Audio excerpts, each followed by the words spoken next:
¿Funciona? Sí. Hola, buenas tardes. Es un placer para nosotros. Canada, the Decor Entertainment and Science School. Mercedes Agüero has worked in publicity and public relations as a master in administration and commercial development, and participated in the USLA Anderson School of Management for the development of women leaders in universities. She was recognized in 2019 as one of the 100 most talented women. And professionally, she's worked in consultancy and telecommunications, and her academic community she's worked in training in university with the position of Dean for Entertainment, Decor Entertainment Science School. Thank you very much. Welcome, Mercedes. Thank you.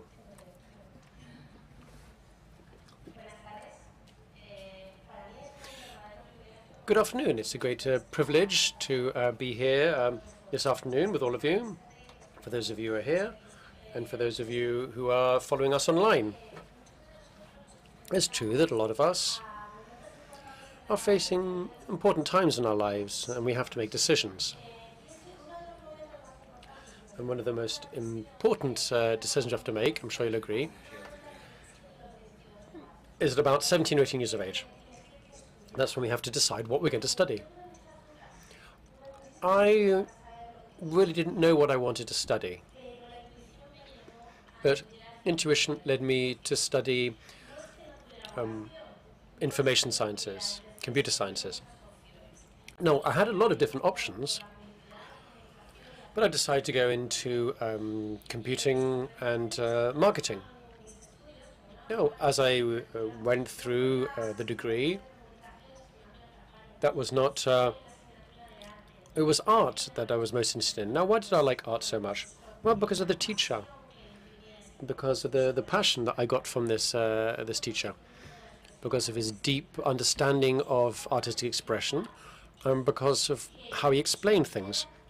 And that meant that I knew that for the rest of my life, I was going to work in creation and creative processes applied to various different forms of communication.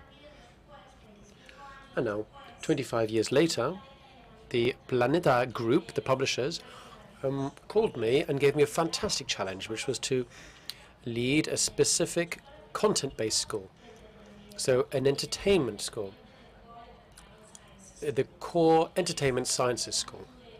And I wasn't sure what to do then either, but intuition led me to accept, and the passion with which the Planeta Group launched this project made me take up this challenge, and that's why I'm here today as the Dean of the school to present the core, so to talk about how we tend to train the future leaders in communication, and how we're connecting the profession and communication and training to these students. Now, it's often said that an image is worth more than 1,000 words, but I think rather than an image being worth 1,000 words, I think a video will be a good explanation of what core is, and I hope you enjoy it.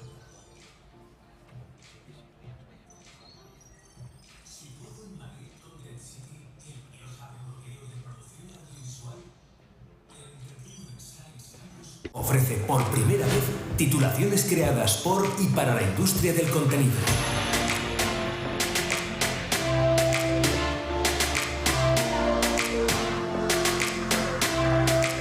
Aquí surge Decor, la primera escuela de ciencias del entretenimiento. Más que conectada al sector audiovisual, nacida en su interior.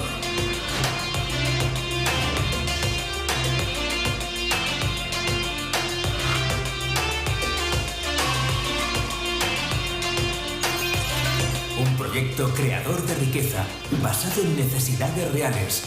Los profesionales que las empresas buscan para un mercado en expansión.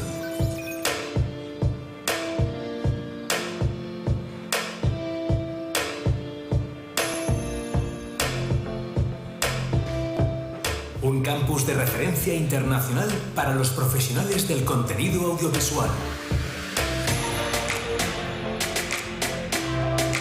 que eleva a categoría de ciencia la unión de los lenguajes verbales y visuales con los numéricos y de programación.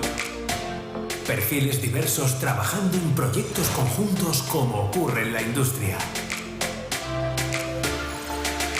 El alma de un lugar en el que miles de personas transformarán para siempre el mundo del entretenimiento.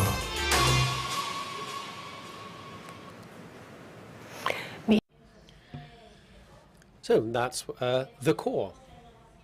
And we understand innovation as being various different things.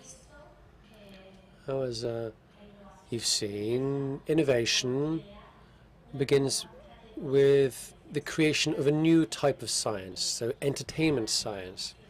We now have precise sciences, computer sciences, business sciences, but we've coined a new academic category, that is entertainment sciences.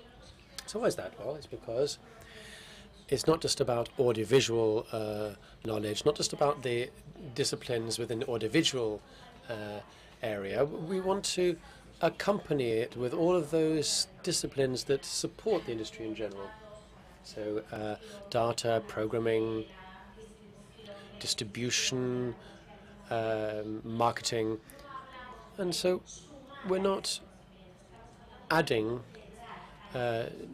areas of knowledge, we're talking about integrating areas of knowledge, and that's the first step of innovation. So the core is the first school of higher education that is devoted to the science of entertainment. So how do we innovate? What's our understanding of innovation? Well, we understand it from the sectoral point of view. The school is created from the heart of the entertainment industry and all of the needs of the industry, the participation of industry professionals. We believe that a professional is best placed to train future professionals, and accompanied with academics, and in that way we can reduce the gap between training and the work market. One of the aims of the university is to do just that. We have to reduce the gap between training and the professional world. So how do we do that?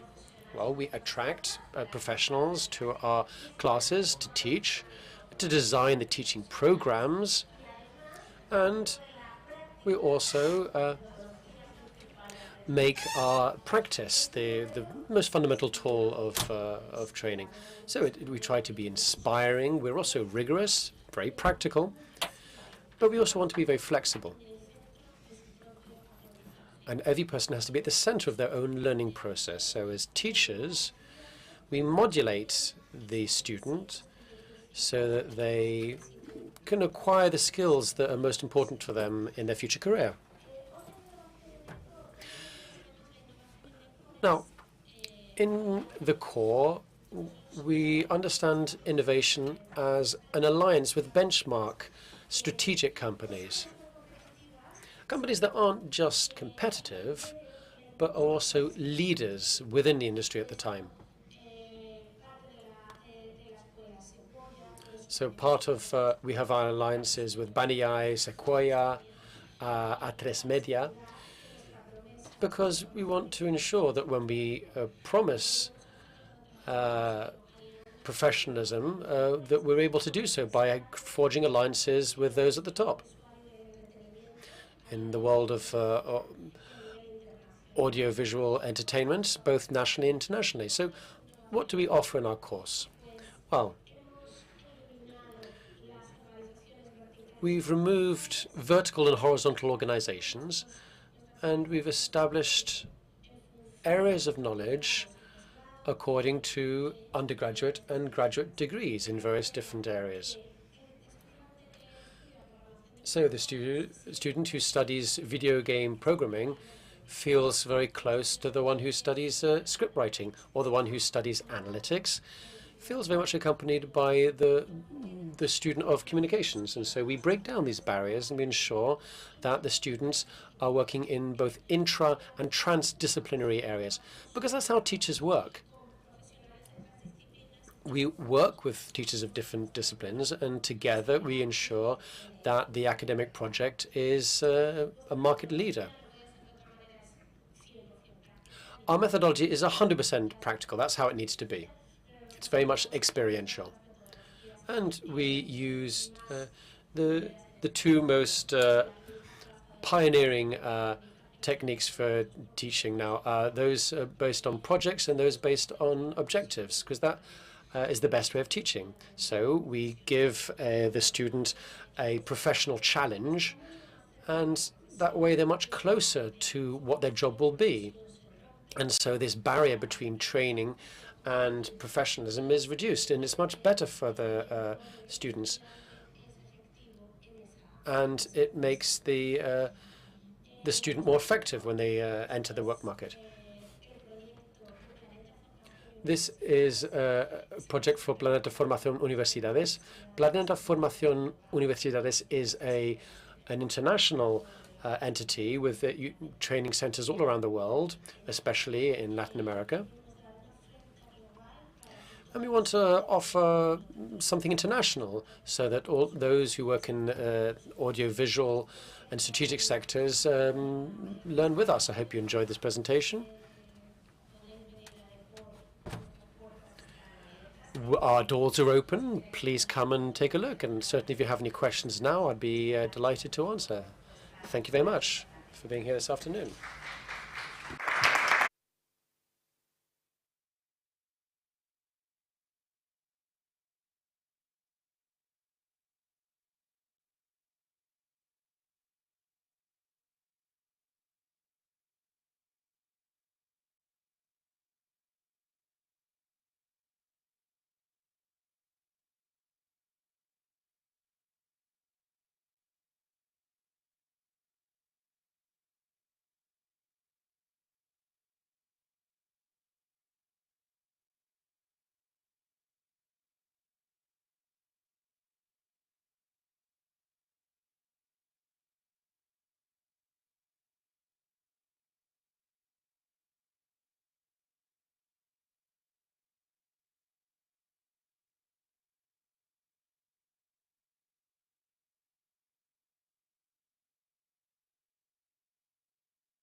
Perfecto. Sí, bien, bien, buen dato. Sí, es Girona. Girona. ¿Lo vas a hacer en inglés? Tech4Good? Yep. Sí, ok, inglés. Sí, perfecto. Te hicimos muchos cambios en un segundo, ¿no? No estaba enterada que era un panel, pensé que era una charla Claro, individual. esto no sé, no lo he llevado yo. ¿Con así quién no sé. hablaste? No tengo idea quién habla. Bueno, Sandra Camus estaba hablando con Sandra Vuestra. Sí. Son, claro, entre Sandras a veces, ya se sabe.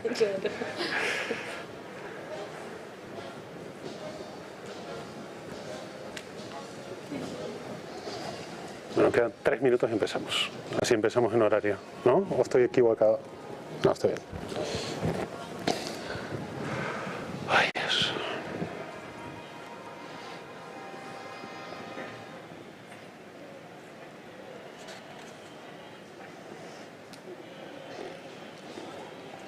Bueno, yo supongo que ya estáis bastante acostumbrados, ¿no? A panels y demás, a todo este tipo de presentaciones. Ya. Yo estuve muchos años trabajando para Fira de Barcelona, dueños de este edificio, así que he visto más de uno.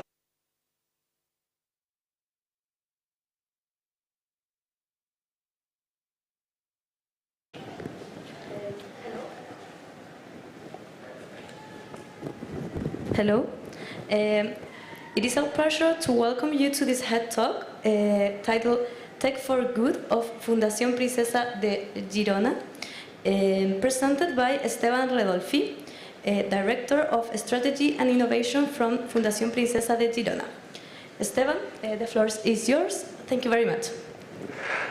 Thank you very much for the presentation. So we're today here with a panel of experts in different areas, very different institutions, so I hope you enjoy it. As presented, I'm from the Princesa of Girona Foundation. We're a private foundation dedicated to helping the youth to find the resources and knowledge they need to access the working market, which is something extremely important here in Spain. But mainly today, we're here to talk, as said, of how we use technology to create a positive impact in society. In this case, let me introduce you to the members of the panel. So first I will start by Elena Diaz Alejo. She is Manager Corporate Citizenship and Public Affairs at Samsung.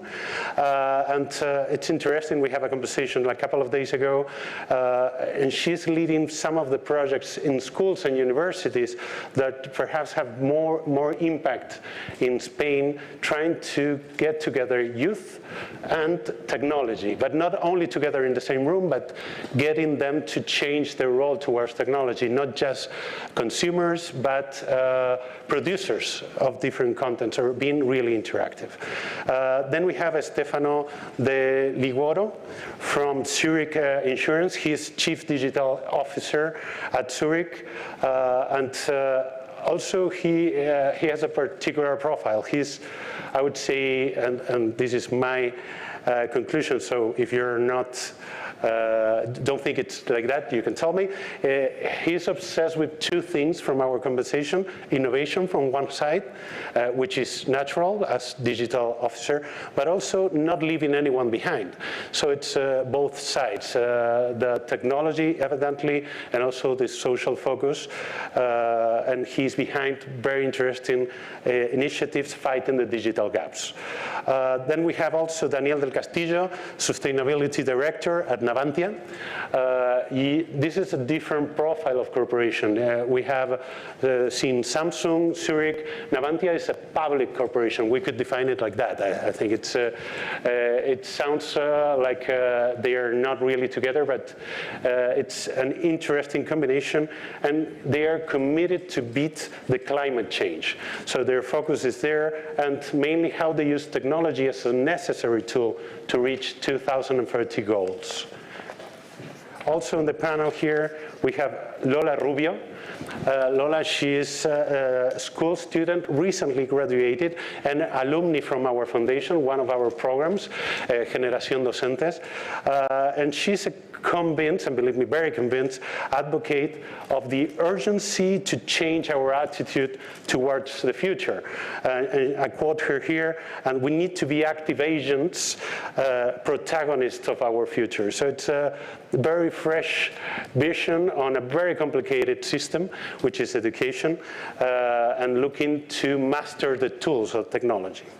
And finally, but not the least, Juan Carlos Abelló, he's president at Advanced Entrepreneurship Institute, and he's representing here one of the projects that they have, which is the St. Kolb University. This is an online university with a headquarters in Miami and North America certification, and they are exploring clearly new ways to spread knowledge, to give resources to youth, but their main focus is on leadership of projects, which gives you a set of skills, or you can assume the set of skills they are working, which are quite different.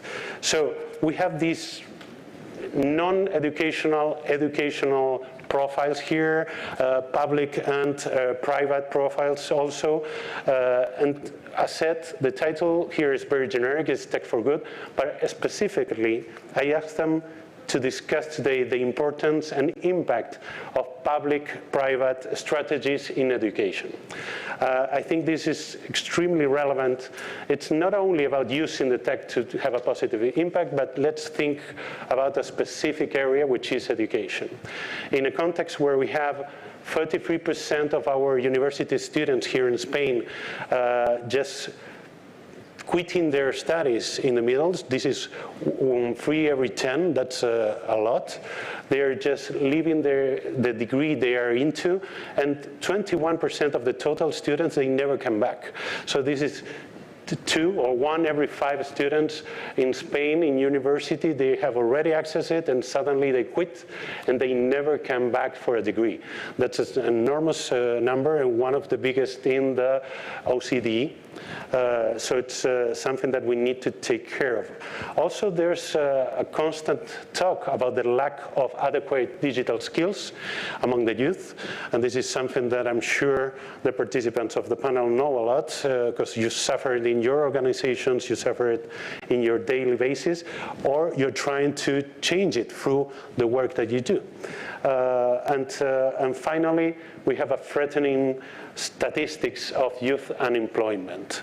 So that given, I would love to explore a little bit on 3 main things. What motivates you to get involved in such a complex problem, which is, you could say no, but you're still choosing to battle this field. Which is the role of the teachers or the educational members of our community? What should be, what should we ask from them, and also what they should do? And finally, what should be everyone's role towards what we do with the future? So the first thing is the one I mentioned before, and I'm just bringing the question to the entire group, is why does all of you get involved in a challenge as complicated as molding the future of the future generations? Who wants to start? Elena, perhaps? Okay, thank you very much. In Samsung, we start to develop programs because Samsung, you know, Samsung is an innovation company and technology company, no? But we did a global research to know about the main areas in each society, no? The most relevant and the most important. So education, and employment, and health are one of the more important. And not only that, we choose different areas when the technology can help, no, to improve the society. So we start a program in education that is a very relevant program in Spain. In Samsung, we are very, very proud about this project. This is Samsung Smart School project. We started this 10 years ago with the Ministry of Education, because we wanted not only to share device to the education system. This is not good. This is not a good idea. We wanted to develop a joint program to transform the education system in Spain. So in this case, this is a good example of public and private collaboration. We are working together for 10 years. This is a success for us. On the other hand, you mentioned before, teachers has been a very important part of this project. The role of the teachers has been very, very relevant, because we started training teachers. We try to test how they use technology in their classroom, because we have to change the system, no? Yeah, clear. Yes. So, because you're talking about teachers, so Lola, what's your take perhaps on technology classrooms and your reality there? Good afternoon. I think, going back to the question that you threw first, I think I have a much more personal answer to that. I became a teacher because my main 3 role models in life were teachers, my teachers, Pilar, Lala, Carmen. I just wanted to be like them. So that's why I started thinking that I wanted to become one of them. Later on, reflecting on my life, I thought, wow, how much they have of an impact they've had in my life. So I started working as a volunteer with children, and I became addicted to seeing how they learn, how they grow, how they evolve, and being part of their growth was just the most beautiful and successful thing I had ever done in my life.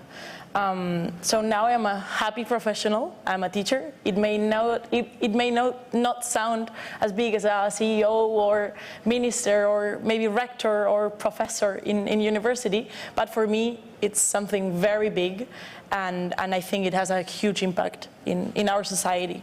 So that's why I'm a teacher and I'm into education. Regarding what you were saying, I love that Samsung started working with the Ministry of Education, and I think it's crucial. But I loved what you said after, is that you work with teachers, because sometimes that step is skipped, right? We're just some people that are in the classroom, and maybe you want to help society, and you work towards kids, which is the most important thing in a classroom, right? Children. But I love that you take into account teachers like me, because as I may say later, I just came out of college, of university, and I feel like I have not learned enough about technology.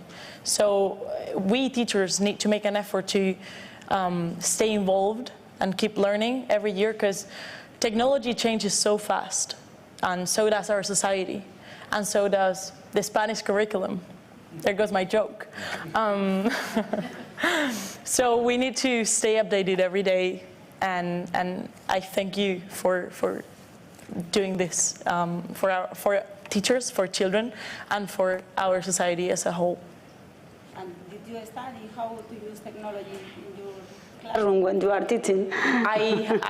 When I was in university, I had a class about technology, but I just recently learned what coding was, what augmented reality was, and that was because I was interested in it, not because someone told me that I needed to know about these things to make my classes more interesting, or to help children acquire those skills. That for us, I'm sure all of us think those are crucial, but I just didn't know how to use that in my classroom. So we need you, and I think you need us too. This is very important. So Juan Claudio, I don't know if you, well, first of all, I want to know the motivation of your organization, but also what's your take into this? I mean, you have professors in a higher education that need to use digital tools. Are you there already? Do they have the skills, or you need to prepare them a little bit? Well, first of all, I would like to thank you for your presentation. my colleagues in this panel, and thank you to my partners, Wilfredo Jurado and Hugo Barceló, to give me the opportunity to share with all of you what we know for the moment from this issue. And I would like to thank also Fundación Princesa Girona for this initiative. Thank you very much. Well, thank you for the question.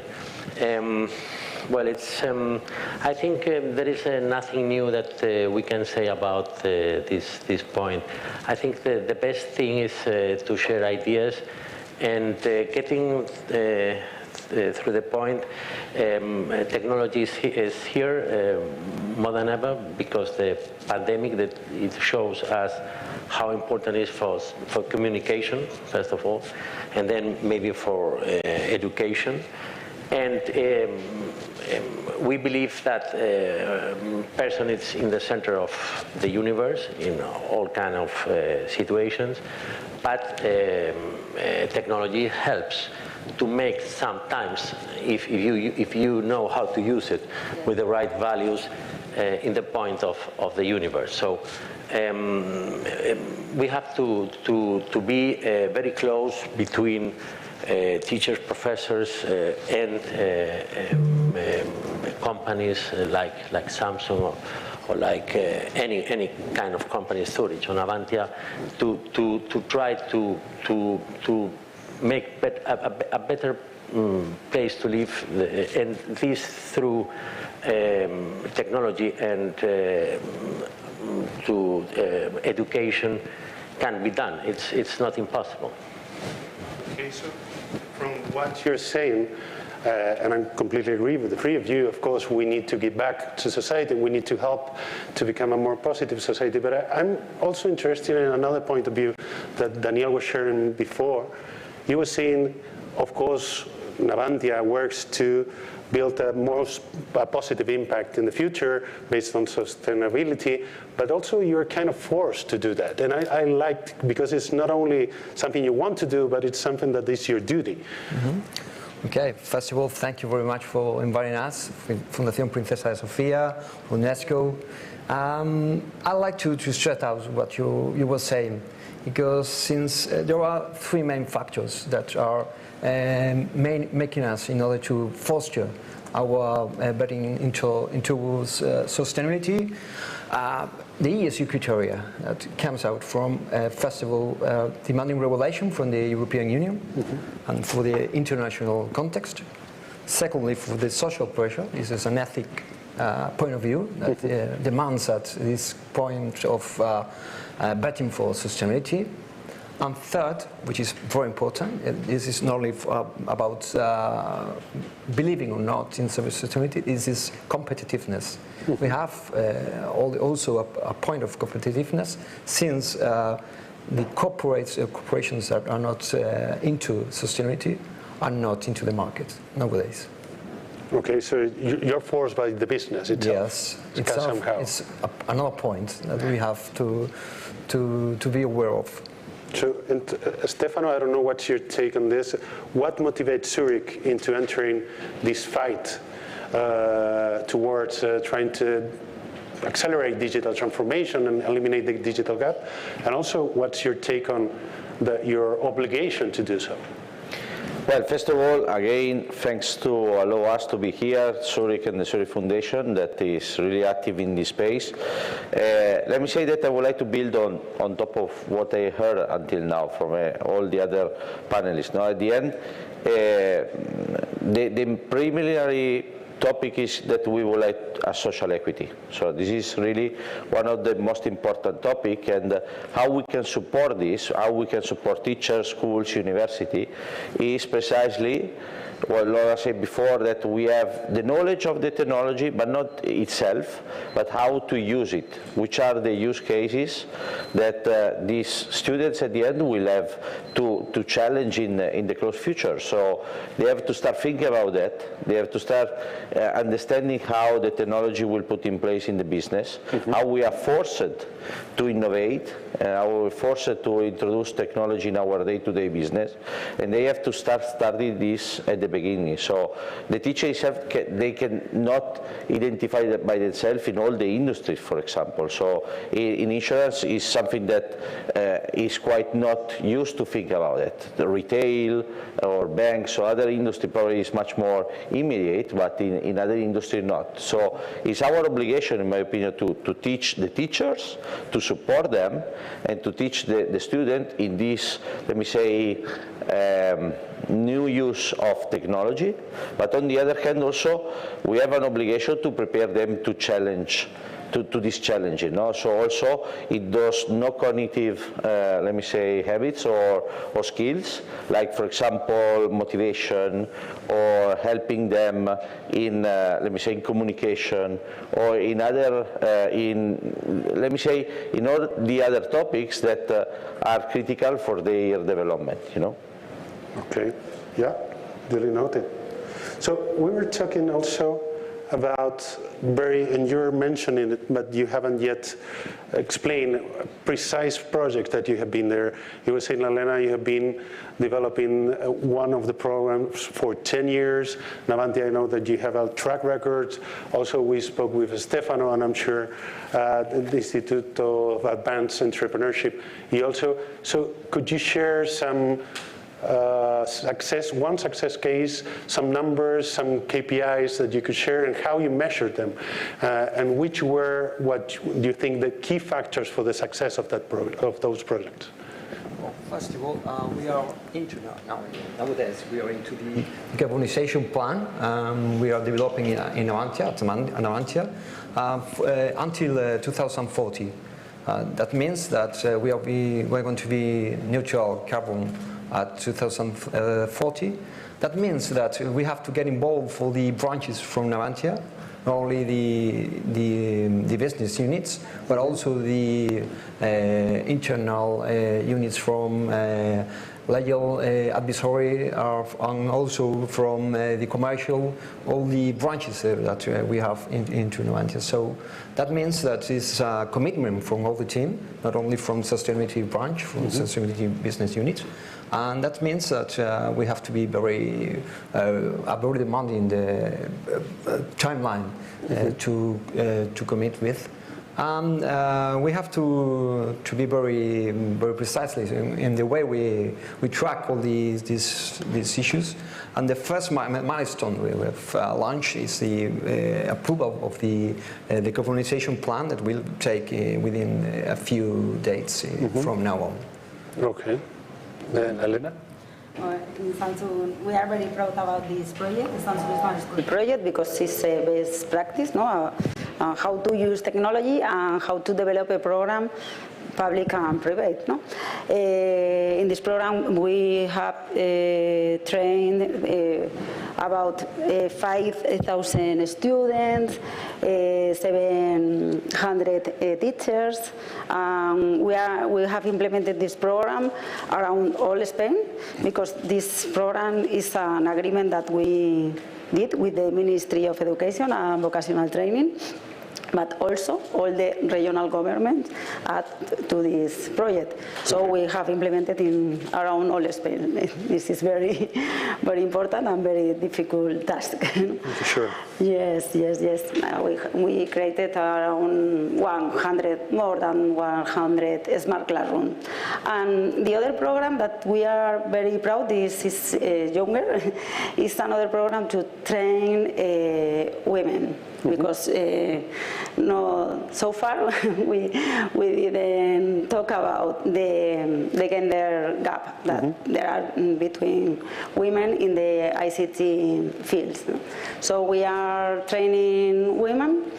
The program is Samsung Desarrolladoras, and we try to teach and to get awareness in terms of coding with women. And so far we have trained more than 3,000 women. For how long has it been running? Since the year 2018, yes. Okay, yes, so it's not that far, so yes, 3,000 yes, is quite a number. Yes, that's Great. good. So what about your experience, your project? We have had a very good experience a few months ago when it was a very bad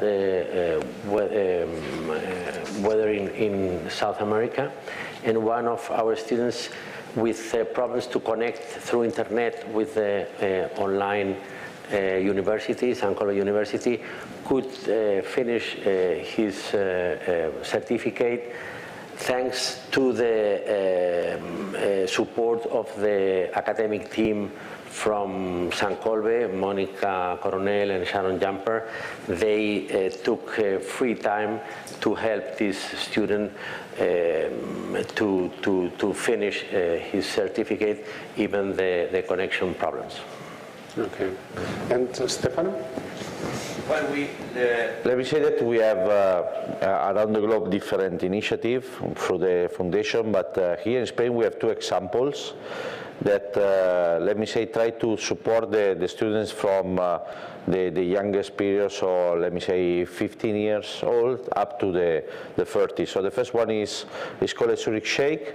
This is mainly for those ones that have to do let me say the first dual VT.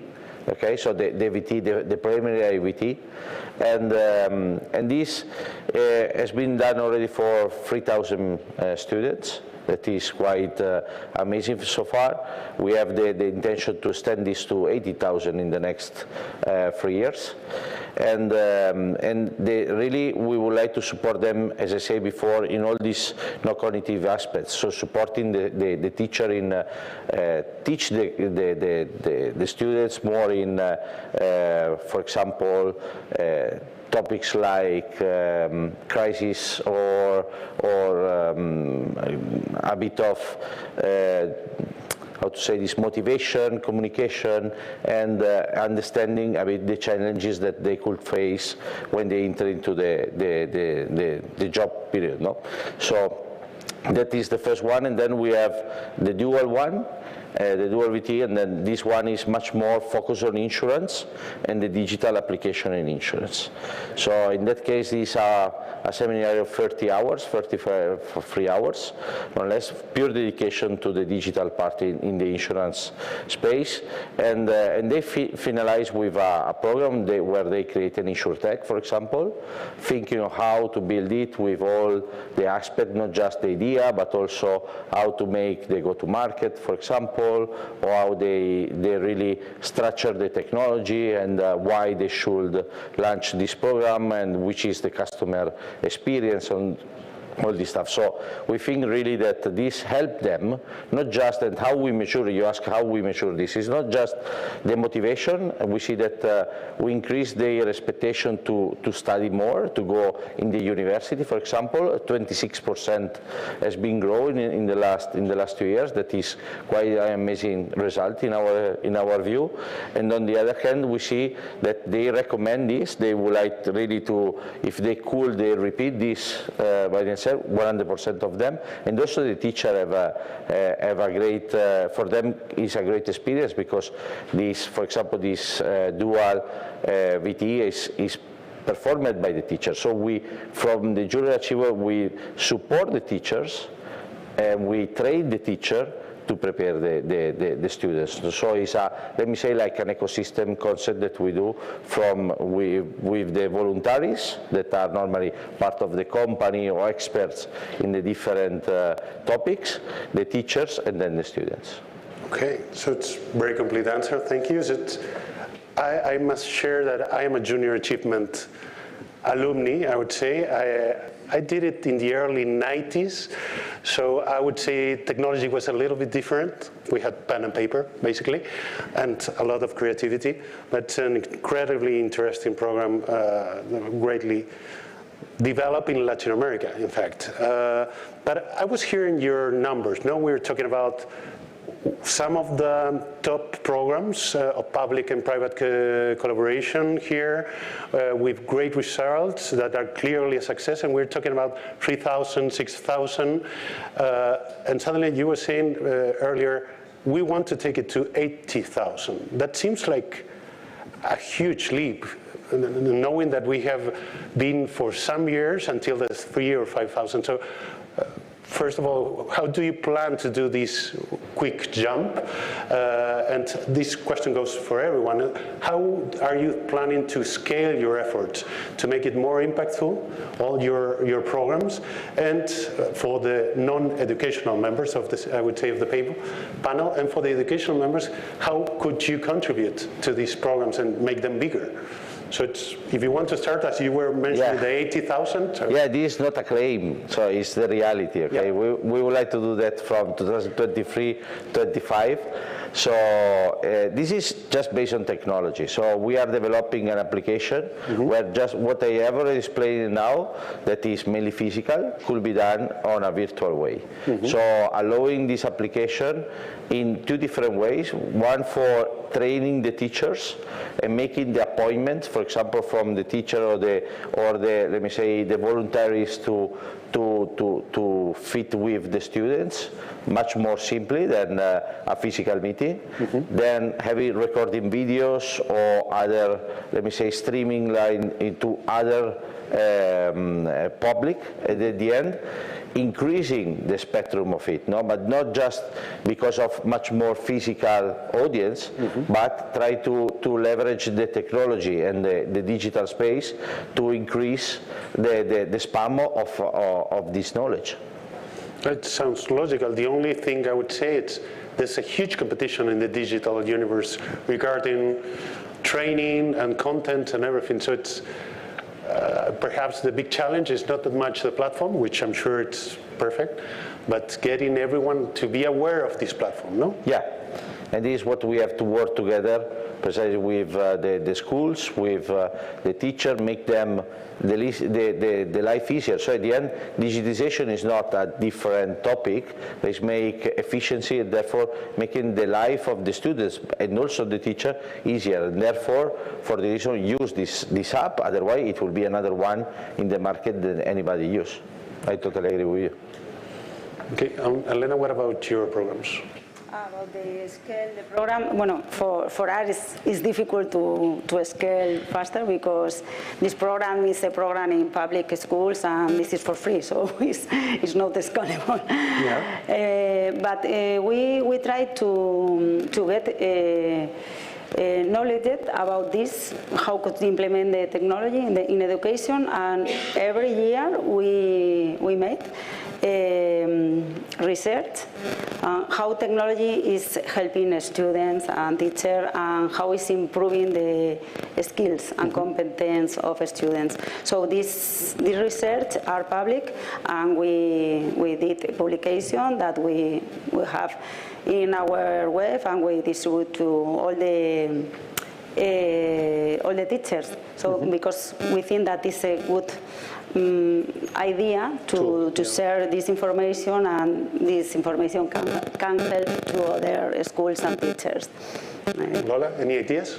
Yeah, I love this scope. I love what you just said, Stefano. I think you focus on students through teachers while also letting us acquire the necessary skills and knowledge to understand the use of technology, right? You're not seeing teachers as mere executors. You're establishing connections. And I think it would also be great if you worked with teachers outside their classrooms, because I love my classroom. I love my school. But I wouldn't mind working outside of it from time to time, because I'm sure you know a lot about technology, a lot more than me. But I think I know a little bit about children, and that could help you too. So maybe if you establish those connections, not only inside but also outside the classroom with educators, it would benefit both your companies, us, and the society. Because the government establishes means, objectives, contents, but that's not always perfect. it's difficult to master. Yeah. But that's why you have a space, and the private companies have a space in education, because you can also help us grow as a whole. So thank you for doing that, and I hope you keep growing your educative matters. Well, now that you mentioned, Lola, there's a bit of a discussion now in between the educational community here in Barcelona and this event. There's certain claims that perhaps education is becoming a little bit too private. From what I see here, you're talking about more a collaboration where everyone has its role. It's not that you're taking education, it's just you're contributing with your knowledge on whatever sector, sustainability, technology, insurance. I would try to put it in boxes, to add to that educational system. So what would you say if you're confronted with this dilemma? No? Education is becoming private. What will be your response? The first point is what you have before mentioned. No? It's about collaboration. It's about fostering the synergy from all the sides. I've crossed the series this early afternoon, and now back to this 70s in order to go to the future. Mm-hmm. I'm going to explain this. We have visited the other premises of the WEC, which is a loom, which is a spokes from Joan Miró. Mm-hmm. It was manufactured in the early 70s, and it has been revarnished. Mm-hmm. And he bought it from a aluminum manufacturer who was of young one, who worked with him, who hired a team of women. Mm-hmm. So there's youth, so women, diversity, equity, mm-hmm. perfection in the execution. Mm-hmm. And this is what it's about. It's not about private to public. It's about collaboration. It's about forming teams. It's about being perfection in what you do. And it's also training, not only when you get the job, the post, but also when you are working with, you have to train in order to develop your skills. Mm-hmm. This is more or less. Anyone want to take it? No? Yes. What we want to try is to give the choice to everyone to through a certificate to reskill or to upper skill, and even in 3 months, because you don't need to make a complete MBA from 12 months. You can make an MBA has several certificates, and just with one certificate in San Colby University, which is an official American university, as you said, you can go to your company and do that.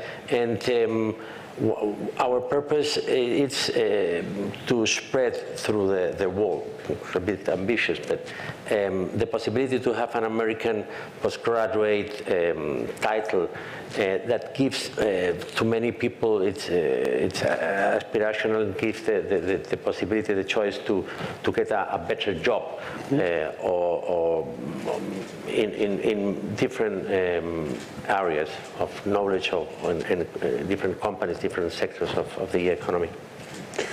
Okay. We have the vision that is call it technology with purpose, because I think that this reflects our objective. No, it's not only technology. We want to improve in people's life, mm-hmm. thanks to technology. Okay. Okay, we have been talking about technology, evidently. It impacts everything and every sector, and we have talked about climate change. Perhaps these are the two biggest or mostly spoken challenges right now in society. In fact, the Next Generation Fund that we are speaking about nearly every day in Spain, they're very focused into that. We were talking about 60%, a little bit more than 60% of the money dedicated to new projects is dedicated either to technology or climate change. But all the same, we have other challenges. And you were talking now perhaps in some way of inclusion, you know, like you're delivering a degree that's a United States certificate that you can get from anywhere in any place. You were talking about a program reaching out for 80,000 or so. There other challenges, inclusion, different gaps, call it gender gap, racial gaps, so digital gaps. There are many others. So I would ask you the last question, and this is more a personal opinion than the entity that you represent. Which would be perhaps the challenge that you would like to focus, or personally you would like to include in the focus of your everyday basis? You have technology, you have climate change. Another one, which one would be your choice? Accessibility, maybe another one. Accessibility regarding technology? No? For example? You know, yes, but after the COVID, there will be a space for mental health and also for corporate biodiversity, which is going to be one of the most important things within the next years. Corporate biodiversity. Okay. Because we are not only about talking about climate change. It's something that the former director of the UNESCO, Federico Mayo Zaragoza, talked about. It was a global change. We are gathering climate change and the loss of biodiversity. Okay. So we have to be very aware of that. Okay. Well, I think through education, you can fight against inequality and to make better societies, because now we all know that democracy is a bit it's something very fragile, and we have through education you can support better these values. Lola? I think this digital transformation that we are living right now may have some costs. And we all know that technology is not neutral, that it's designed with a purpose. And I think your companies are aware of that. And that's why their corporate social responsibility offers, like some of you, you're assuming that the products that you create and the way they're built in influence the communities that use them. And you, or us as a society, need to hold you accountable for that. I think there are some intentional consequences of the use of technology. What you talked about, inclusion, accessibility, that's something that it's very important for you. But there are also some indirect or hidden consequences, like getting data from users or the dependence that technology creates, especially in all of us, but especially in a dangerous way in the young people. Including myself. So I think it's important that companies assume social compromise and create real, believable initiatives, assuming challenges that arise from society. But I think you're in the right path, and I would like to thank you for that. Stefano? Well, I close with two. Okay, the first one that is linked precisely to what you are just saying, democratization of the digitization. So, and it's linked with the profile that you told about myself, so you are totally right. I think that is something that Lola said about cost. This is a cost, in my opinion, should be the first barrier that we have to eliminate, no? And we have to democratize this. The technology itself starts like to be free, no? And for example, Android is a free space where everybody can develop. And this should be the, let me say, the primary concept that should be in all the digitization concept. The second one is also fully linked to this, is the social sustainability. So the digitization for the social sustainability. Okay, perfect. So I don't know if anyone has any questions for the members of the panel regarding the topics that we have discussed. No questions? So First of all, I would like to thank you very much for your time and dedication. I know I have been very last minute to send you the questions, so you were very, very well prepared, even though. So thank you very much. I think you have given us very complete visions, but at the same time agreeing on the main values and the main goal, which is making our society better. And there are clear synergies between you. So I don't know if you noticed, but I would exchange cards among the group. So thank you very much. Hope to see you soon on our next panel.